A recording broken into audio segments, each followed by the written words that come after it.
ماضی: یہ میں کیا سن رہا ہوں سلیمان، تم ہمارے درمیان ہر طرح کی پارٹنرشپ کو ختم کر رہے ہو۔ الطاف کو کچھ دیر پہلے ہی یہ خبر ملی تھی کہ سلیمان نے اپنا بزنس اس سے علیحدہ کر لیا تھا، اسی لیے وہ سلیمان سے یہ بات پوچھنے اس کے آفس آیا۔ ٹھیک سنا ہے تم نے، سلیمان نے سنجیدگی سے اپنا کام کرتے ہوئے کہا۔ لیکن کیوں؟ الطاف کے چہرے پر پریشانی واضح تھی۔ سلیمان کے ساتھ جڑ کر اسے بہت فائدہ حاصل ہونے والا تھا، کیونکہ تم جیسا دغا باز شخص کسی بھی قسم کا تعلق قائم کرنے کے قابل نہیں ہے۔ الطاف نے حیرت سے سلیمان کو دیکھا۔ ایسے کیا دیکھ رہے ہو؟ تمہیں کیا لگا کہ میری وردہ مجھے اپنے ماضی کے بارے میں نہیں بتائے گی؟ سلیمان ہلکا سا ہنسا۔ اس نے مجھے تمہارا یہ مکروہ چہرہ کب کا دکھا دیا، اس لیے get out of my office. Sulaiman نے سنجیدگی سے کہا، پھر کچھ یاد آنے پر الطاف کی جانب دیکھا۔ اور ہاں، ذرا اب جیل اور عدالت کی ہوا کھانے کے لیے تیار رہنا۔ وہ کیا ہے نا کہ میں تم پر ایک لڑکی کے ساتھ نکاح کے بعد فراڈ کا کیس کرنے والا تھا، پھر جب تمہیں جانا تو تمہارے کتنے ہی فراڈ سامنے آ گئے جو تم نے بزنس کو اوپر لے جانے کے لیے کیے ہیں۔ الطاف نے دانت پیس کر سلیمان کو دیکھا۔ آگ سے مت کھیلو سلیمان خانزادہ، جل جاؤ گے۔ سلیمان کے ہونٹوں پر طنزیہ مسکراہٹ آئی۔ آگ سے کھیلنا ایک خانزادہ کا شوق ہوتا ہے، اور وہ اس سے جلتا نہیں، دوسروں کو جلا دیتا ہے۔ سلیمان اٹھ کر آفس کے دروازے کے پاس آیا اور اسے کھول کر الطاف کو باہر جانے کا اشارہ کیا۔ اب عدالت میں ملاقات ہوگی۔ الطاف اپنے غصے کو قابو میں کرتا وہاں سے چلا تو گیا، لیکن دل ہی دل میں وہ سلیمان خانزادہ کو سزا دینے کا فیصلہ کر چکا تھا۔ حال فرزام صبح حسب معمول گھر میں بنی جم میں آیا تو اس کی نظر بہرام پر پڑی، جو پہلے سے ہی وہاں پش اپس کر رہا تھا۔ فرزام کو دیکھ کر بہرام کی آنکھوں میں بھی حیرت اتری اور وہ اٹھ کھڑا ہوا۔ تم واپس کب آئے؟ صبح 4 بجے، فرزام نے ٹریڈ مل پر چڑھتے ہوئے کہا۔ وہ یہی سوچ رہا تھا کہ بہرام کو فیض کی موت کے بارے میں کیسے بتائے گا۔ زیادہ مسئلہ تو نہیں ہوا تھا کل وہاں؟ بہرام نے اس کے قریب دیوار سے ٹیک لگاتے ہوئے پوچھا تو فرزام ہنسنے لگا۔ نہیں، کوئی زیادہ مسئلہ نہیں ہوا تھا، بس وہ مجھے کہہ رہے تھے کہ تمہیں بلا لوں، ورنہ بندوقیں لے کر تمہیں مارنے نکل پڑیں گے۔ بہرام نے اپنی آنکھیں گھمائی۔ پھر کیا کیا تم نے؟ فرزام اپنے کمرے میں سوئی مناہل کو یاد کر کے مسکرا دیا۔ میں نے انہیں کہا کہ انہیں ایک خانزادہ سے ہی رشتہ جوڑنا ہے، پھر میں ہوں یا بہرام، کیا فرق پڑتا ہے؟ اس طرح میں نے من کو ان سے چرا لیا۔ بہرام نے حیرت سے اپنے بھائی کو دیکھا۔ تم نے مناہل سے نکاح کر لیا؟ فرزام نے اسے شریر نگاہوں سے دیکھا۔ اب تم تو اپنی چاہت کی چاہت پوری کرنے پہنچ گئے تھے، کسی نہ کسی کو تو سچویشن سنبھالنی تھی۔ بہرام نے اس کی بات کا مطلب سمجھ کر ہاں میں سر ہلایا، لیکن فرزام کی بات ابھی ختم نہیں ہوئی تھی۔ میں نے سوچا کہ من کو اپنا کر صبح اسے طلاق دینے کے بعد الطاف کو ذلیل کر دوں گا۔ بہرام نے غصے سے فرزام کو دیکھا۔ میں نے تم سے کہا تھا کہ ہم اپنے بدلے میں ایک معصوم کی زندگی تباہ نہیں کریں گے، لیکن جب اس کے قریب گیا تو معلوم ہوا کہ وہ تو پہلے سے ہی ٹوٹ چکی ہے، اور اسے توڑنے والا وہ فیض تھا جس نے اس کا 12 سال کی عمر میں۔ فرزام کے ہاتھ ٹریڈ مل کے ہینڈل پر سخت ہو گئے اور چہرہ غصے سے سرخ ہو چکا تھا، جبکہ بہرام اس کی بات سن کر حیرت سے اسے دیکھنے لگا اور بیگ ولا کے سب بھیڑیے اس بات سے بے خبر تھے کہ ان ہی میں سے ایک جانور اس معصوم کی زندگی اجاڑ گیا تھا۔ فرزام اپنی ہی دھن چہرے پر سختی سے سجائے بولتا جا رہا تھا، کیا کیا تم نے فرزام؟ فرزام کے ہونٹوں پر خطرناک مسکراہٹ آئی۔ فیض حسن کو مار دیا ان کی آنکھوں کے سامنے۔ اس کی بات پر بہرام نے اپنی آنکھیں موند کر گہرا سانس لیا۔ یہ کیا کر دیا تم نے؟ فرزام کے ماتھے پر بل آ گئے۔ تو کیا کرتا؟ اسے گلے لگا کر شاباشی دیتا۔ میں نے ایسا نہیں کیا۔ فرزام کا غصہ دیکھ کر بہرام نے سنجیدگی سے کہا، تو تم بتاؤ بہرام، اگر تم وہاں میری جگہ ہوتے تو کیا کرتے؟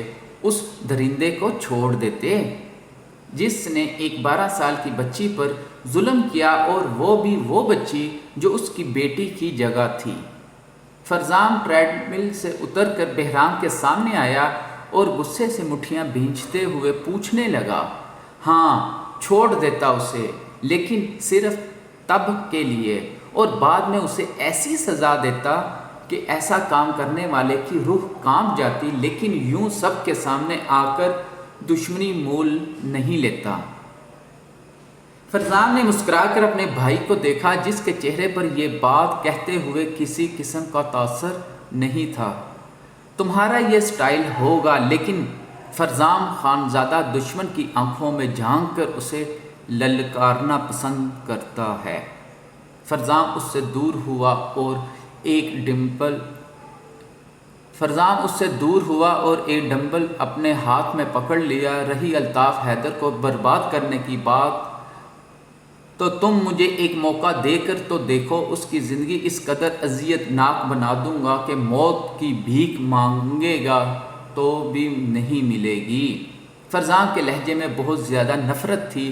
تمہیں کیا لگتا ہے میں ایسا نہیں کر سکتا؟ لیکن میرا مقصد اسے جسمانی اذیت دینا نہیں، اس کے اس دولت اور طاقت کے غرور کو ختم کرنا ہے جس کے سامنے اسے ہر کوئی حقیر لگتا ہے۔ جس دن وہ خود حقیر ہوگا اس دن میرا مقصد پورا ہوگا۔ فرزام بہرام کی آواز میں چھپی وحشت پر مسکرا دیا، اور ایسا ضرور ہوگا۔ بہرام نے اسباب میں سر ہلایا۔ فیض اس کے لیے بہت زیادہ اہمیت رکھتا تھا، ابھی اس کے جانے سے وہ آدھا ختم ہو چکا ہے اور ضرور ہمارے خلاف کچھ کرنے کی سوچے گا، اس لیے تم محتاط رہنا۔ فرزام کہا لگا کر ہنس دیا۔ تم میری فکر مت کرو بھائی، مجھ سے بڑھے گا تو منہ کی کھائے گا۔ بہرام اپنے بھائی کی لاپرواہی پر گہرا سانس لے کر رہ گیا۔ جو دل میں آئے کرو، بس ایک بات یاد رکھنا کہ تمہارے ساتھ کسی اور کی زندگی بھی جڑی ہے۔ بہرام اتنا کہہ کر جن سے باہر نکل گیا اور اپنے کمرے کی جانب چل پڑا۔ ابھی وہ کچھ دور ہی گیا تھا جب کچن سے آنے والی آواز پر اس کے قدم خود بخود دھڑک گئے۔ چاہت بیٹا آپ مت کرو، بہرام صاحب کو پتہ لگا تو ڈانٹیں گے، خالہ پریشانی سے کہہ رہی تھی، جبکہ چاہت چولہے کے سامنے کھڑی نہ جانے کیا کر رہی تھی۔ وہ ڈانٹیں گے تو میں کہوں گی کہ میں اپنی مرضی سے کر رہی ہوں، آپ ان کی فکر مت کریں اور جا کر کچھ اور کام کر لیں۔ لیکن چاہت بیٹا، اف او خالہ جائیں نا۔ خالہ نے گہرا سانس لیا اور دوسرے دروازے سے کچن سے نکل گئی۔ چاہت نے جلدی سے پراٹھا توے سے اتار کر پلیٹ میں رکھا، پھر منہ بنا کر اس کا جائزہ لینے لگی، جبکہ بہرام دروازے میں کھڑا اس کی ہر حرکت دیکھ رہا تھا۔ اماں جیسا بن ہی گیا ہے تھوڑا تھوڑا، بس گول کی بجائے پاکستان کا نقشہ لگ رہا ہے اور تھوڑا جل بھی گیا ہے، چاہت نے خود سے کہا، اور پھر پراٹھے کا جلا ہوا حصہ نکال کر پھینک دیا۔ اب ٹھیک ہے، کسی کو پتہ نہیں چلے گا کہ جل گیا، چاہت نے خوشی سے چہکتے ہوئے کہا، اور پھر چائے کے لیے پانی چولہے پر رکھنے لگی جب بہرام اس کے پیچھے جا کر کھڑا ہو گیا۔ کیا کر رہی ہو تم؟ بہرام کی آواز پر چاہت چیخ مار کر مڑی اور ہاتھ میں پکڑی ساری پتی بہرام کے چہرے کے ساتھ شرٹ پر گر گئی۔ یہ دیکھ کر چاہت بری طرح سے بوکھلا گئی اور اپنے دوپٹے سے بہرام کا چہرہ اور شرٹ صاف کرنے لگی۔ سوری جان جی، غلطی سے ہو گیا۔ اس کی بات پر بہرام نے جہاں اسے گھورا وہیں چاہت کی آنکھیں مزید بڑی ہو گئی۔ خان جی بولا، قسم سے خان جی بولا۔ بہرام نے ضبط سے اپنی کنپٹی کو سہلایا۔ تم یہاں کیا کر رہی ہو چاہت؟ بہرام نے ایک نظر اس کے حسین سراپے پر ڈالی۔ گلابی سوٹ میں دوپٹہ کندھوں پر پھیلائے اور لمبے بالوں کو چوٹی میں باندھے وہ کوئی نازک سی گڑیا ہی تو لگ رہی تھی۔ آپ کے لیے ناشتہ بنا رہی ہوں۔ بہرام نے اسے ذرا غصے سے دیکھا۔ یہ تمہارا کام نہیں۔ کیوں میرا کام نہیں؟ آپ کا ہر کام کرنا میرا حق ہے اور آپ مجھے ایسا کرنے سے نہیں روک سکتے۔ چاہت بہرام کی آنکھوں میں موجود سختی کو نظر انداز کرتے ہوئے بولی، اگر ایک بار بھی تم نے حق کی بات کی نا چاہت تو اچھا نہیں ہوگا، اور تمہیں یہ سب کرنے کی بجائے اپنی پڑھائی پر دھیان دینا ہے۔ چاہت کی حسین آنکھیں حیرت سے پھیل گئی۔ پڑھائی؟ اس سب میں پڑھائی کہاں سے آ گئی خان جی؟ بھلا شادی کے بعد بھی کوئی لڑکی پڑھتی ہے؟ سب کو بیوقوف لگوں گی؟ کوئی بیوقوف نہیں لگو گی، اور میں تمہیں گھر بیٹھ کر یہ سب نہیں کرنے دوں گا۔ تمہاری پڑھائی کی عمر ہے، ابھی اس پر دھیان دو۔ چاہت کا منہ بن چکا تھا۔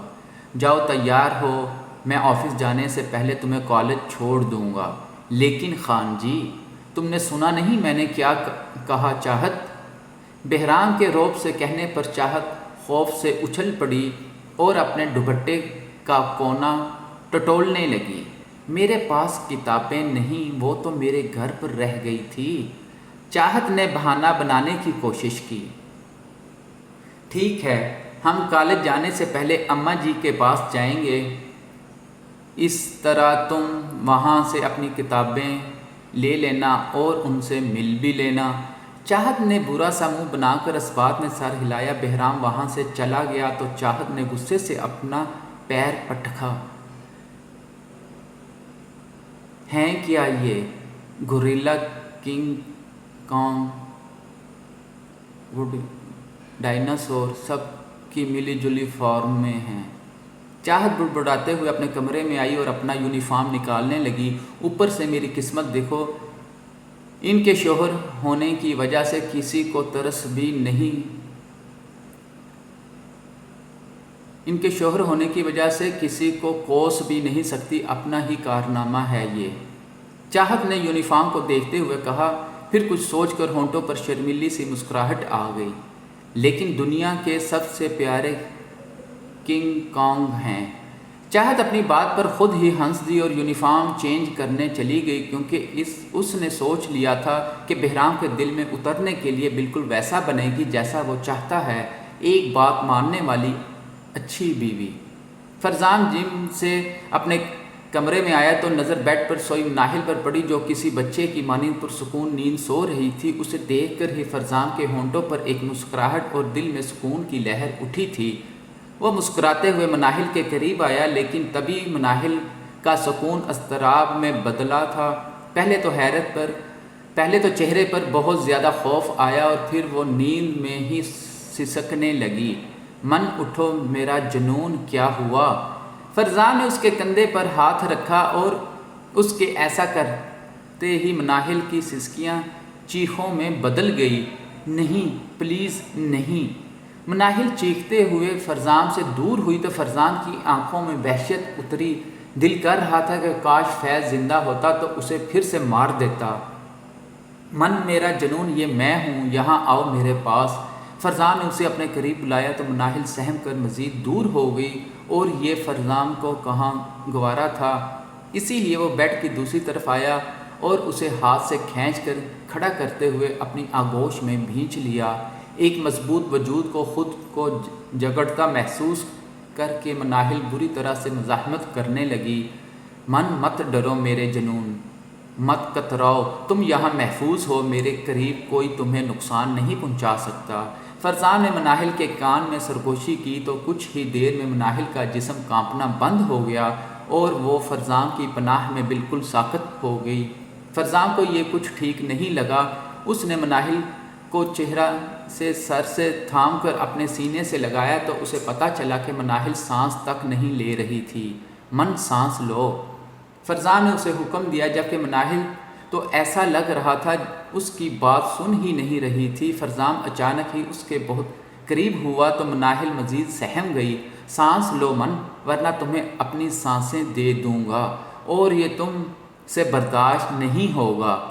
فرزان کی دھمکی کار آمد ثابت ہوئی۔ مناہل خود سے زبردستی کرتے ہوئے کھینچ کھینچ کر سانس لینے لگی۔ فرزان مسکرایا اور اپنے ہونٹ نرمی سے اس کے ماتھے پر رکھ کر اس سے دور ہو گیا۔ اف قسمت، یار بیوی تو سائے سے بھی ڈرتی ہے، اپنے لگتا ہے شادی شدہ ہو کر بھی کنوارا ہی مروں گا۔ فرزان نے آئینے کے سامنے جا کر اپنے بال سنوارتے ہوئے کہا اور مناہل ناسمجھی سے اسے دیکھنے لگی۔ تم مجھ سے اتنا کیوں ڈرتی ہو من؟ فرزان نے اسے آئینے میں سے دیکھتے ہوئے پوچھا۔ میں سب سے ڈرتی ہوں۔